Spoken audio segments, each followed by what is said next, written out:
High বন্ধুরা, আপনারা যারা সেলফি লাভার আছেন তাদের জন্য এই জায়গাটি হতে পারে একটি আইডিয়াল প্লেস। হ্যাঁ, কী মনে হচ্ছে আপনাদের? এটা মানে আর্টিফিশিয়াল?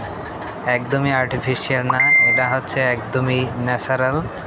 আপনার ফুলগুলো দেখে আর্টিফিশিয়াল মনে হতে পারে, কিন্তু এগুলো ছোট ছোট তোড়ায় এবং মাটির ভিতরে একদম সম্পূর্ণ ন্যাচারালভাবে।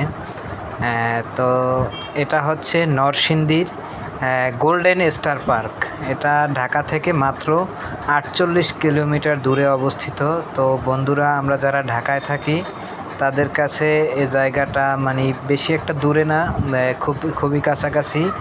আপনার ফ্রাইডেতে গেলে আপনার 2-2.5 ঘন্টার ভিতরে আপনারা পৌঁছাইতে পারবেন।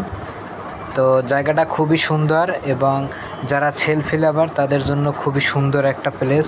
এরকমের অনেক জায়গা আছে যেখানে আপনার সেলফি তোলার জন্য খুবই বেস্ট। তো এই ভিডিওটা খুবই ছোট, এই জন্য সব কিছু তুলে ধরা সম্ভব হয়নি। তবে আপনারা মেবি বুঝতে পারছেন, যে এটুকু দেখা যাচ্ছে তাতেই যে জায়গাটা কীরকমের সুন্দর। Thank you.